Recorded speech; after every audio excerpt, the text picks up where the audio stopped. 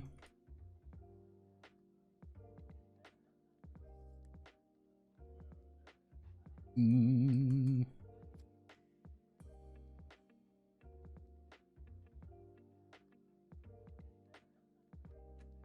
Mm.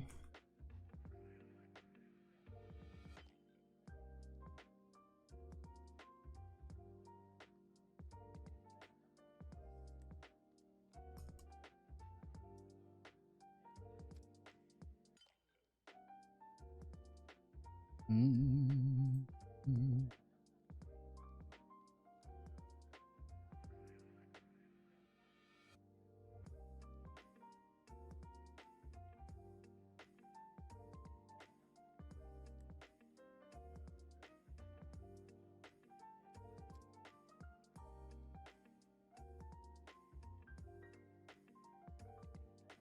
Trade for skill points. Mm.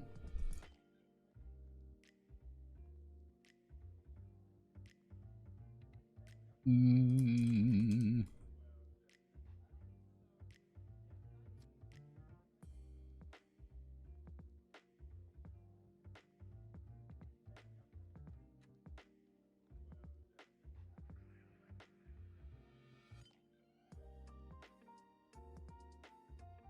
3.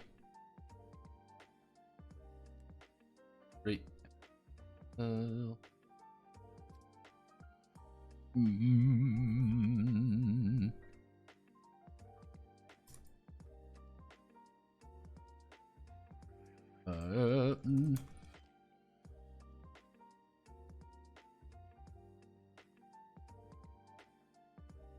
Mm.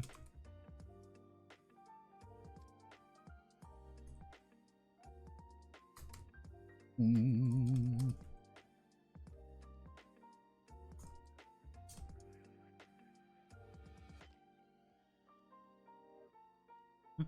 Mm.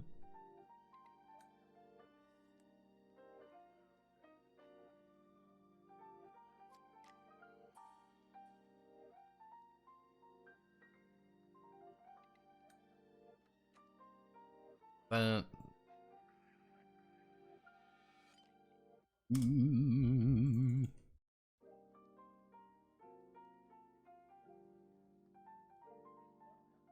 Mm.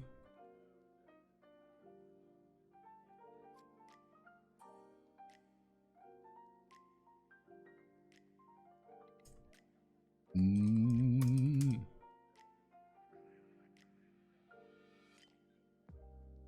Let's. That's 1 style point to the style. Mm. Mm.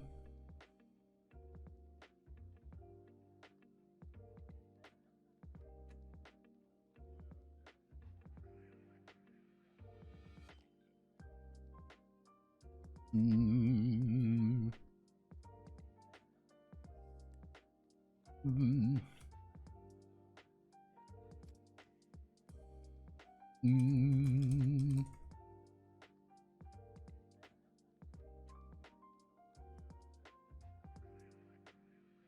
Mm. Often.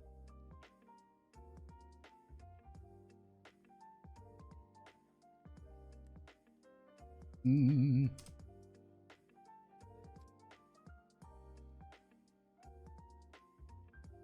Mm. That would be. Mm.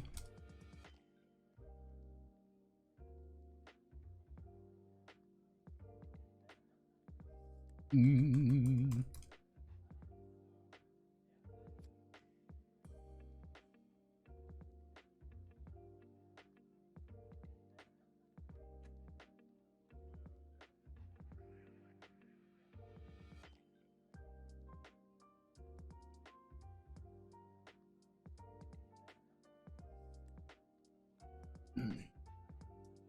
Mm. Da, da, da. Mm.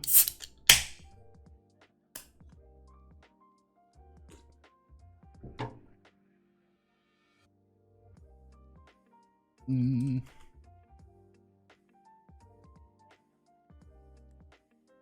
Mm.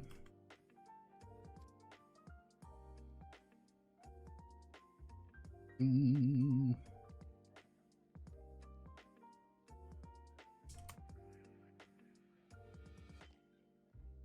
Mm.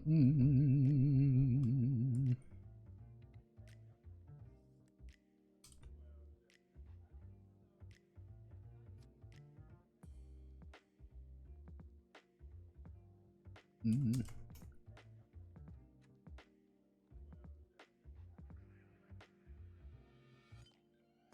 Mm. Stella, a toy.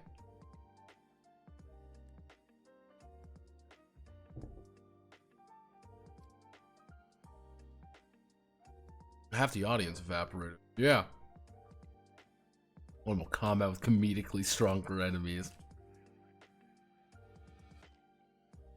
If you were creative, hey, they didn't have my normal beer. I felt so sad. They did not have my normal shit brew that I usually drink. I usually drink Yingling, and it was just like, no, we don't have any anymore. I'm like, fuck you, fuck you. Come on, man. This is my shit. Actually, you know what?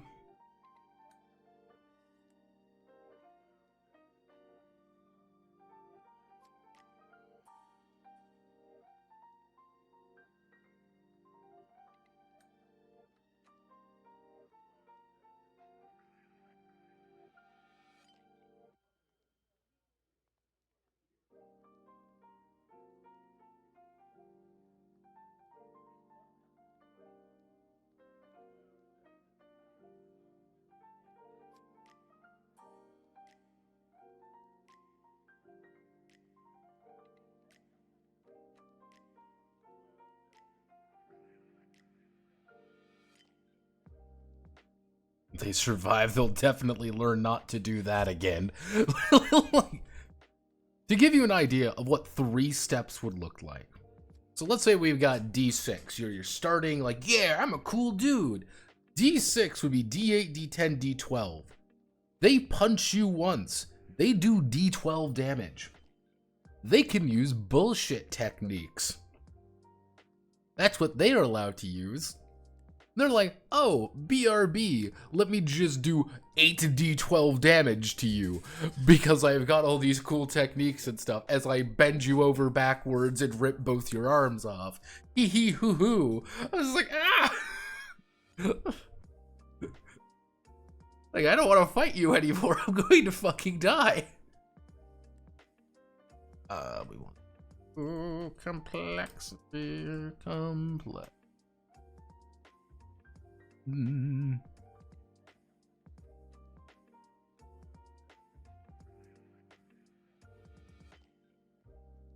Mm.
Yeah, that's to ascend your style, it is a lot. It's a lot, but that's like, I have a really personal style that I really like and I don't want to change it at all, so I'm going to ascend my style up. That's like if you start at something with like, that's Mystic by default, you may want to just bank all your XP and just make it Divine. Why? Because you just want it to be as cool as physically possible, because that's something that you internalize. That's your thing. Mm. Mm.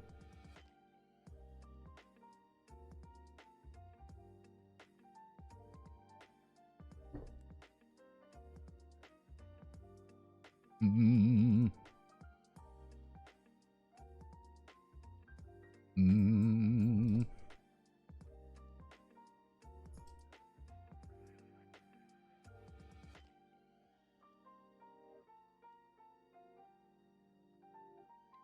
Mm.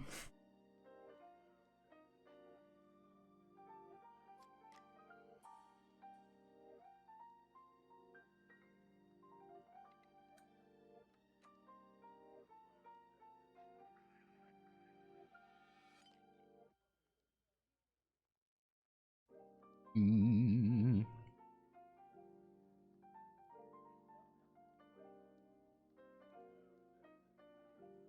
Mm. So proficient would be 30, 15 times 3. 15 times 3 would be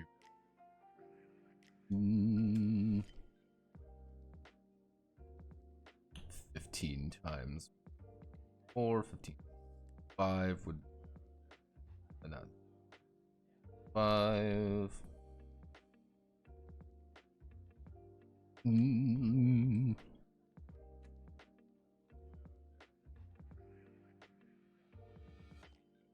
There we go. Mm. Mm.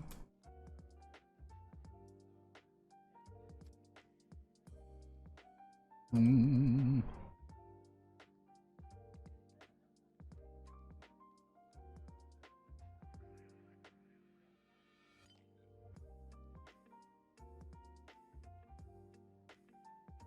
Mm.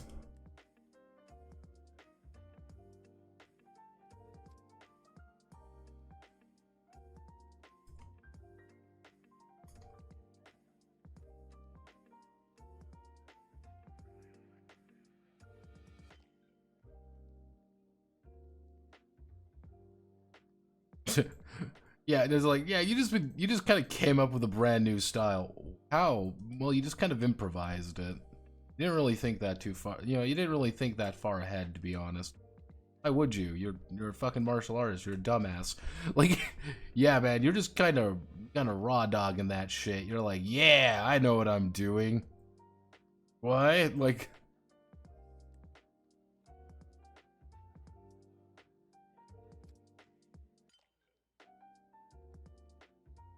generally speaking, it's a lot easier for you to learn a style from someone else. That's the big thing I want you to take away from. It's the big thing I want everyone to take away from.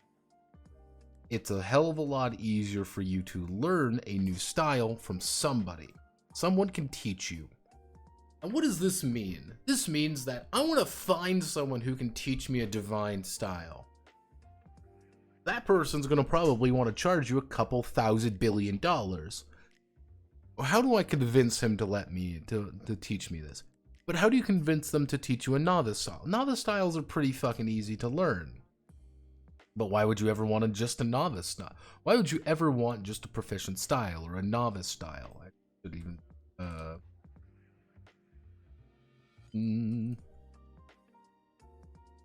like, why would you ever want one of the just a basic novice style or something?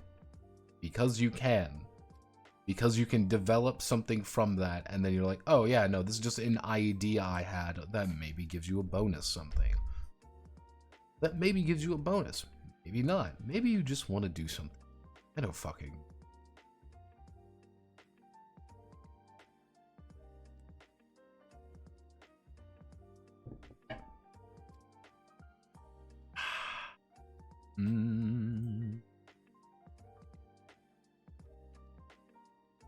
Yeah, no, I like English.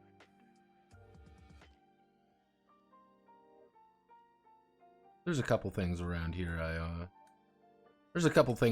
I like drinking, but Sometimes they don't want to like drinking with me. See, unfortunately, Blue Moon got fucked recently. Now, Blue Moon, I don't know. Blue Moon's expensive now. It's expensive. It's more expensive, and you get less. And I was like, God damn it! I just want to enjoy my nice crisp blue, my fucking wheat beer.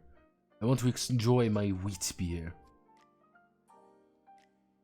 Then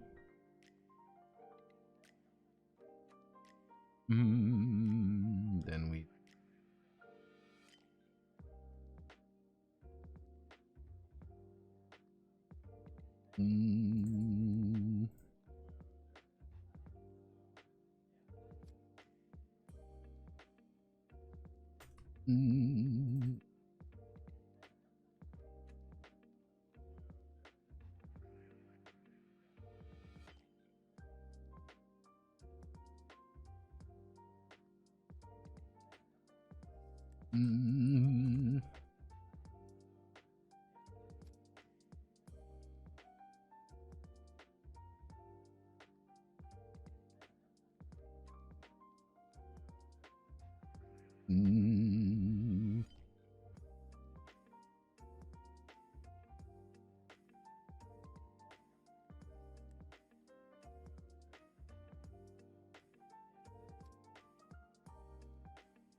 Forty.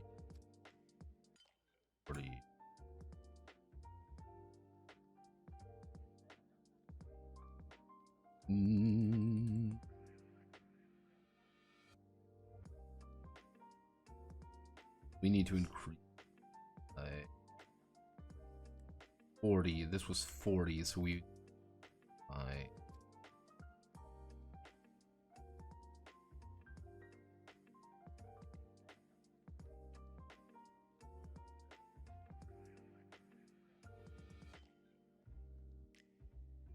70.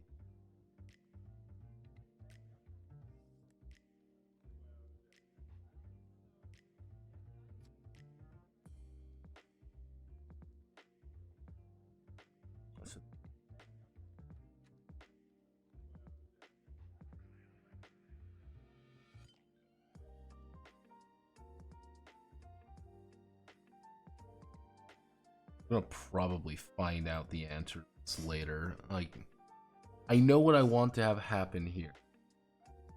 Something isn't clicking. Effectively, what the idea is, like, you gotta fucking learn everything. You gotta get all the practical experience just as much as you get all of the style experience. You need 70 practical experience, which isn't really difficult to get. And once you get 70 practical experience and then 70 style experience, which is a lot harder to get, you go to D8. And then you need to get 30 more practical experience and 40 more style experience. It's kind of one of those things, like, you're constantly developing. That's what I want to have happen. You are constantly developing. This might change. I don't know how I want to... The idea is there. I don't know how to word it properly. I'll probably look at it.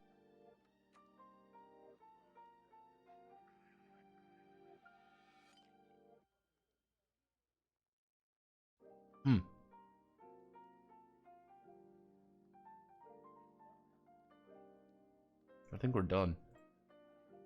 Yeah, I think we're done. Probably need to fix something, but that's kind of a need to fix that. Yeah. It's... God, I gotta write that script. Oh, Jesus. Alright, I am away, as they say. Godspeed, good luck, you know that.